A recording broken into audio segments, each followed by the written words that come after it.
Well, hello again. I'm calm. I wasn't a few minutes ago, but I'm calm now. I'm feeling much better. Thank you very much. Today, today is a tale of two support calls that couldn't have been more different if somebody scripted them that way. It is November the 24th, 2019. It's a Monday, beautiful Monday in Southern California, getting ready for one hell of a storm, they tell us. Journal 236, transplant day number 237, post transplant. As I said, it's a tale of two support calls that couldn't have been more different. One was to my internet service provider, and I'm deliberating whether or not to share the name because I'm not 100% certain that it makes that much of a difference because it's indicative of a whole malaise of service or lack of service that's out there. And Apple, who I'm convinced has the best customer care, customer support of anywhere in the known universe. And that's after many decades of support calls, all of which were handled successfully, I might add. You got to wrap that around your head for a minute. But realistically, I'm spoiled, and I recognize the fact that I'm spoiled because the City of Hope, after the last 5.5, 6 years, has spoiled me when it comes to client care, when it comes to, and I say client and not patient for a reason. I mean, it's reasonable to assume that medical facilities in general are going to have some kind of a elevated level of support for the people that are in their care. But for the rest of the people in that tribe, for the rest of the people in that community, sometimes that's missing. Sometimes the family or the caregivers get lost in that, and that never happens, or at least it's never happened to us at City of Hope. And it's rare that I've ever heard about a misstep, and I've never heard about a misstep that wasn't taken care of, that wasn't addressed seriously and immediately. So the fact that I'm spoiled by both City of Hope and by Apple and by other places around that strive diligently to provide excellent service, excellent care, whether medical or otherwise, is kind of irrelevant, I think. What is relevant, though, are the ghastly and incredible differences between the highs and the lows. This is a pretty long continuum, but the polar opposites of each end of the continuum are pretty dramatic and so very, very different. The first call was because of really, really slow internet speed. And I mean crawling internet speed that really inhibited my ability to get the blog finished when I'd like to, and actually took almost 3 times longer than it should have because of download speeds and all kinds of other problems. And it wasn't the provider's fault. I mean, when I say the provider, I mean, it wasn't the site that I was dealing with on the internet. It was strictly a matter of my internet service provider's failure to connect with sufficient speed. And then trying to get that worked out after 4 different calls to 5 different people, being transferred in and out and dealing with offshore call center support, which, as all of you, I mean, raise your hand if you've ever had that happen to you, and it was just horrible, and it was an awful experience, and you found yourself screaming at the telephone or saying things that you normally, stringing words you would normally not use in a sentence together to vent your frustration. But and then the polar opposite. So I think it's important to realize that because it comes up so often in life, and it seems like as we get busier and busier and life gets crazier and crazier, it's coming up more often. And it's becoming more of a problem, and it's increasing stress levels. And I'm living proof that reducing stress can help you survive. So I'm going to bet on that. And there's the support call coming back.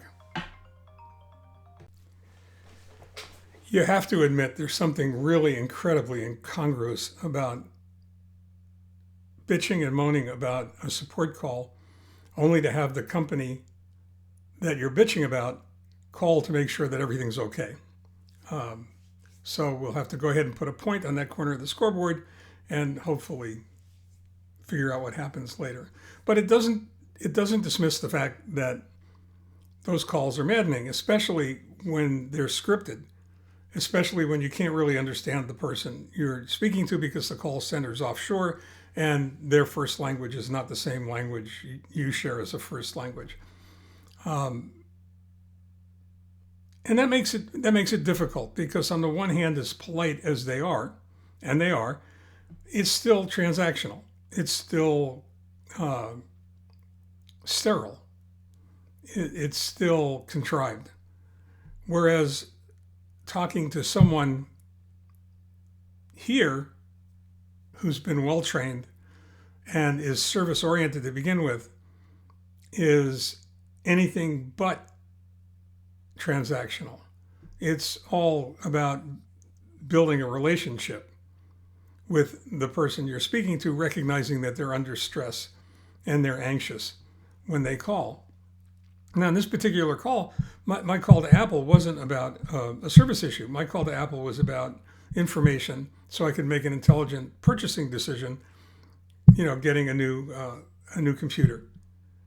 So they are different, grant you. One was stressful and laden with anxiety, and the other one was, maybe a little excited and in anticipation of a new toy. But nonetheless, the experiences could not have been more different. And again, I've never, ever had a support call on Apple where I got off the phone and had to sit quietly and breathe for 5 minutes until my blood pressure came down. So on the one hand, you've got somebody that's knowledgeable. On the other hand, you've got somebody who's scripted. And if you've ever made one of those call center calls to a support place and it's scripted, no matter what you try and say, you're going to wind up back on the script because that's the only thing the person you're talking to knows. Then you have to ask yourself, what does a conversation like that look like? What does it feel like? How does it make you relate to the company that you're dealing with? Do you want to have more dealings with them? Do you want to get as far away from them as you can before you really feel like going to the gun locker and killing somebody? Sometimes I'm really glad the call centers are far away. I don't know what I'd do if one was right here and see me. I have no idea. But once you start to look at this and think about it, you have to realize how you're drawn to companies that treat you well and repelled away from companies that don't. And it doesn't take all that much to make that much of a difference. And I think about this in terms of City of Hope all the time because of the role that I've taken on the Patient Family Advisory Council and how to make it better. And I'm not sure that there are companies, big companies, large corporations, national, international corporations, that don't give a damn about making it better. They provide the bare essential level of almost acceptable service they can, and then they blow it off. And the question then becomes, how are we complicit? How are we complicit by allowing this? And what can we do to stop it even if we wanted to? Well, the only thing that you have a choice with as a client, as a customer, is where you take your business. And when it comes to large multinational corporations, I'm not sure that any of them stand out, or if they stand out at all for very long. Do you want to deal with somebody that's responsive, or do you want to deal with somebody that's dismissive? Do you want to deal with somebody who's inclusive, who wants to draw you into this family, into this tribe, into this cult of supporters for a company that provides wonderful support? Or are you experiencing the opposite with a company that seems to be pushing you further and further away, almost daring you to find another service provider? So I think it behooves all of us to think about this and recognize that if we acted more decisively, if we acted in a way that was more consistent with what our beliefs and our principles and our values are, and we didn't let companies get away with this, maybe they wouldn't. And the balance hangs here, and you let me know what you think about this, but I can tell you for a fact that I'm looking for another internet service provider even as I write this, or even as I speak this, and I'm getting ready to buy another computer. So I'm moving away from one unpleasant experience towards another pleasant experience. Remember, there are only two organisms on the planet that enjoy change. So this is not something that I'm looking forward to when it comes to changing internet service providers, in that they are stockbrokers who love it when the market goes up and down, and wet infants who like to get changed when their bottoms are wet. So on that happy note, I'm going to leave you. Tell you how grateful I am as we approach the Thanksgiving Day holiday to have all of you in my life, to have your support and your friendship. And I hope that you feel the same way about each of your individual tribes and each of your individual families and friends and families and the Thanksgiving Day holiday. On day 237 post-transplant, I have a lot to be thankful for. Even with the graft versus host disease issues I'm dealing with now, I'm good. So stay well and take care. See you again tomorrow.